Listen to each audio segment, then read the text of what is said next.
Good afternoon, Kansas City. As always, it's a pleasure coming across the airways to share with you what's trending, what's happening in Kansas City, and I am excited. This afternoon, I have a very special guest with me and friend and partner in crime fighting. The founder of Corey's Network, Michelle Majette, and her husband Robert Norris is here with me as well. Welcome. Well, thank you for having us. I almost welcomed you. Right. Yeah. Yeah, it's a pleasure. It's a pleasure. Now, you and I have been working together, or I should say, Corey's Network for about 4 years now. Yeah. Actually, it's almost 5. Almost 5, yeah. Almost 5. Yeah. I came to Ad Hoc in 2015, and you guys had already began your work. And I remember the first time the three of us sat down at the conference table at Ad Hoc Group Against Crime, and you shared with me what's happening in Eastern Jackson County, which at that time was your focus. But you guys have expanded, even working in Wyandotte County as well. And so, tell us a little bit about Corey's Network and how Corey's Network began, and we'll talk about an upcoming event next week as well that folks can join us at. Well, Corey's Network is named after our son, Corey. He was murdered in 2013 at the age of 22. And at that time, there were no advocates in my area. And I had been in social work for 25 years, and that didn't settle well with me. So I went ahead and talked to Bob and said, I've always worked with abused and battered women. I've worked with criminals. I've worked with juvenile delinquents. I've worked with gang members, etc. One of those people are the people that probably one of them killed my son. I can't go back to that. So what am I going to do with this 25 years of experience? And so we prayed on it and we thought about it, and it came down to the fact that all of the things that I had done in my past had led me to create Corey's Network, which is an advocacy program for the surviving victims of homicide. We help you find counseling, we help you understand the investigation, we help you navigate the media, and one of the biggest things that we do is we help pay for the funeral. Yeah, this is much needed. We refer folks to you guys as well. You guys have been tremendous help for families out there who unfortunately didn't have life insurance and don't have the funds to pay for it out of pocket and have to raise money in all kinds of ways. So what you all provide is much needed. Thank you for your service in that regard. Yeah. At this point, since we started in 2014, we have helped pay for 170 funerals. Wow. 170 funerals. Yeah. I don't want that number to continue to grow. Right. I mean, in one way, it means that we're doing our job and we're doing it well, and we're taking care of our family, which is Kansas City. But on the other hand, it means every time we get another check, there's another family that's what we're going through. And so on top of those, we have now also started a program, a workshop, and it's Monday evening, 6 to 8. And it's at the Church of the Four Corners, or it's also known as the City House. Where is that located? It's off of 40 Highway and Noland Road. There's a Hy-Vee right there, and next to the Hy-Vee is a big building, and it's got a sign up there that says Church of the Four Corners City House. For those of us that have been here a long time, it used to be Best Buy. Okay. So it used to be a Best Buy. So if anyone remembers where the Best Buy is, that's where it is. It's Monday evening, 6 to 8. It's free. And what we do is we cover information such as what can you expect in the beginning. Then we move on to how to deal with the media. And we don't just talk about how to deal with the media. We bring media individuals into the conversation so that our individuals can get on television, or they can get their story out there, because there's no worse feeling than feeling like your child's been forgotten. So they begin to grow their own little networks of information and individuals that they work with.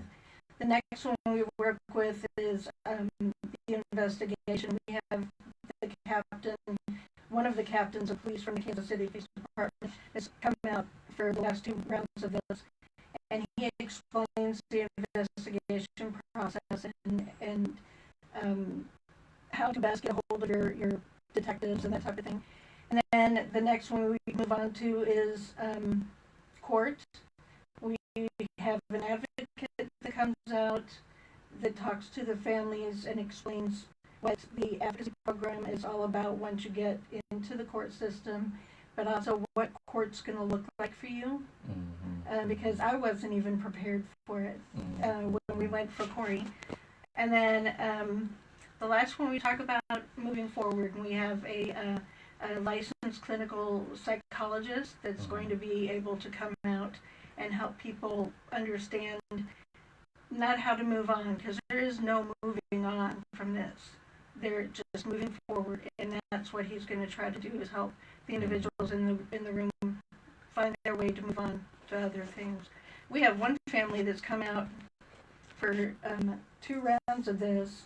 There's 6 of them in the family, and they drive all the way from the Ozarks every Monday. Wow. Just to be part of this. Yeah. That goes to show you how important it is to folks as well to have that kind of assistance to navigate through life as you experience one of the most tragic things that one person can ever experience, or any family can ever experience as well. So that's every Monday. It's from 6 to 8 p.m. at Four Corners Church. Right. All right. Right off of 40 Highway and Nolan. Nolan Road. 40 Highway and Nolan Road. And if folks are interested in learning more about Corey's Network, or how to get involved in some of the services, how might they contact you guys? Well, we're on Facebook. We're on Twitter. Facebook is Corey's Network Incorporated. We also have Corey'sNetwork.com or .org. Corey'sNetwork.org that you can go to, and it's got our services on there. And interestingly, on that is also our referral page. And the referral page, you can put in information yourself, or you can call us, and we'll fill in the information. And that's our intake process right there on the sheets, or on the website, that is. And it's great that you and I talk so much, because we refer people to you on a constant basis. And what happens is, if you call us, we don't just say, okay, thank you for the information, let me see what I can do to help you and write a check. We want to make sure that the adults are taken care of with counseling, which we do through ad hoc group, right? And then we want to make sure that they've got a good advocacy program in the area. That's also through ad hoc. We also want the children to be taken care of. So we've got healing pathways that we work with, and they have counseling. They have licensed counselors who work with the children, and they also have other activities throughout the year that they work with. And then we have Mom on a Mission, who also helps pay for funerals, Justice for Destiny, who also helps pay for funerals, and of course Parents of Murdered Children, that is a support group for adults. And in those, Mom on a Mission, she's got a support grief group run by a grief counselor, and every 3rd Monday of the month, we do not hold our group, so that our individuals can go to her group and be able to get the grief counseling that they need. That's awesome. You and I were just talking about how there are so many silos out here when it comes to agencies trying to respond to this great need in our city, and how oftentimes there's no coordination. And so I was just giving you kudos when we were speaking last week about that, because it really takes the leadership of these organizations to come together and figure out how to coordinate services and work together. I think we figured that out over the years as well. And so I think it's a great example that you all are leading in that regard. So thank you again for that. Well, thank you. So I want to jump into talking about the 2019 National Crime Victims' Rights Week. Every April, the Office of Victims' Crimes leads communities throughout the country in their annual observances of the National Crime Victims' Rights Week. And this year, the OVC, that's the Office of Victims of Crime, will commemorate the National Crime Victims' Rights Week, April 7th through the 13th. And this year's theme is honoring our past, creating hope for the future. And it celebrates the progress made by those of us, or those before us, as we look to a future of crime victim services that is even more inclusive, accessible, and trauma informed. And so all of the agencies you just mentioned are all trauma informed services that are provided to the Kansas City metropolitan area. And if you all are interested in even downloading resource guide that highlights the Crime Victims' Rights Week, you can go to ovc.ncjrs.gov. That's ovc.ncjrs.gov. And actually, here in Kansas City, there's going to be a lot of various organizations and activities around Crime Victims' Rights Week, but Ad Hoc and Corey's Network and other agencies are coming together to do an annual event as well. Most people Yes, Kelsey's Army and Corey's Network got together with Avila about 2 years ago, and we started a program of a vigil, and not just a vigil as in lighting candles and letting off balloons, but instead being vigilant, as in making sure that we protect everyone that we know from the crimes that are occurring in our general area. And so being vigilant over the people that are in trouble. So make sure that if there's somebody that's being bullied, to step out and say something, and etc. So this year it's grown a little bit. We've added on, of course, the Ad Hoc Group Against Crime, and we are going to have several different groups there. And we've invited the individuals from the MSA, which is the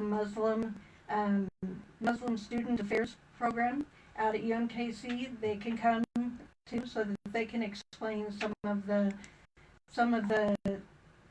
almost silent crimes that are being committed because of people's not being aware of who they are and what they're doing. Because we want to try and make it so that Kansas City never has a mosque that's been shot up. We also have a group of people from the LGBT population that will be coming out, and they're teenagers.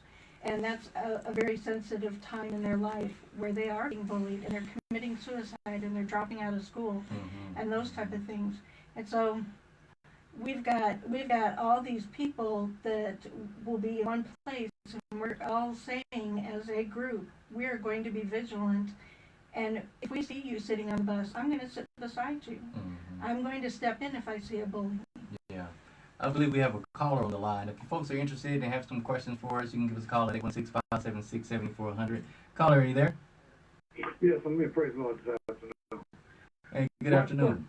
My question is this. When I see you got a crime victim situation going on to where you're, what about, how do we fight this crime approach? I mean, there will be no victims if there be no drugs. If we can fight and stay focused on what is the major cause of it, I mean, this is my opinion, I'm entitled to say I believe most of the crimes are committed by sales and distribution. That's my opinion. Why don't we stay focused on one issue, the cause of it, and then we don't have too much worry about victims. You gotta get rid of some weeds in order to see the next step. And I find that to be the weeds of our problem. We have no good opportunity, closing schools, job opportunities, program opportunities. We talk a lot about it, but we really don't have these opportunities that we needed as though it was, give or take, 20 years ago. Skill centers, trade centers, this, that. We had all those things to keep our people busy. We don't have those things now. They're closing schools, they're building prisons, so I see the conspiracy on that. But what we need to do is stay focused on the major cause of the crime being so high.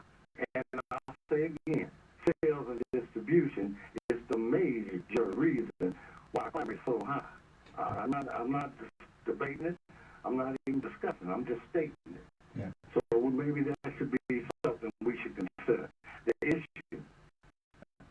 appreciate your call, Brother Ruben. And I'm getting the signal that we have to go to commercial break.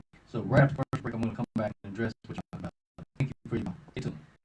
Before you go to work with the Scripture Shower, Monday through Friday at 8 a.m. is the WD Morning Show. Gospel 15. Brother Ruben is Have you heard the news? Motown legend Diana Ross will headline this year's Kids Night Out event supporting children and teens at the Boys and Girls Club of Greater Kansas City. Between her solo and group recordings, she has had 18 number one hits. Okay, so 10 songs on the Billboard Hot 100 chart. She has been named Female Entertainer of the Century by Billboard, and she's coming here to Kansas City to perform at Kids Night Out. Tickets and sponsorships still available. Go to helpkckids.org. Hello, from I'm interested. Son's Funeral Chapels.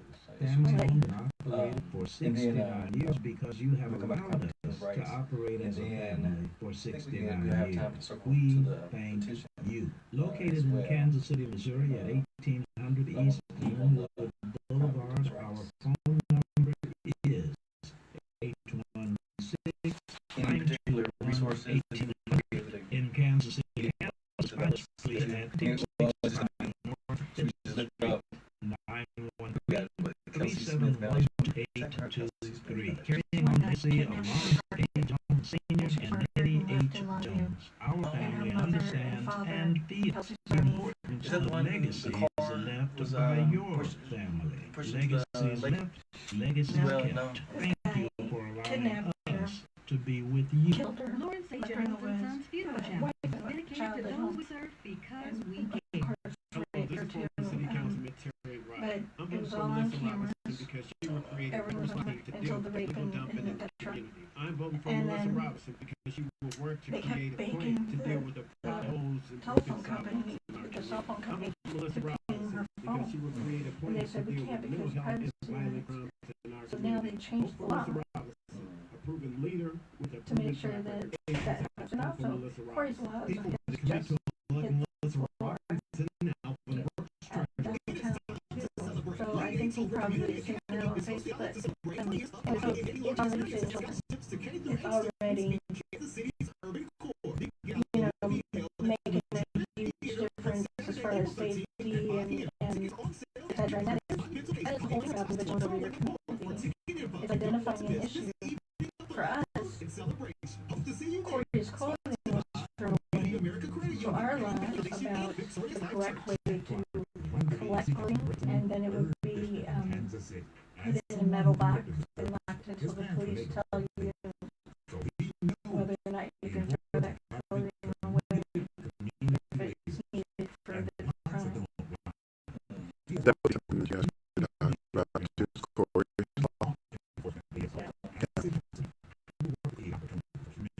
I mean, you guys can talk about whatever, but Corey law is another thing we have on. That's why we didn't have enough.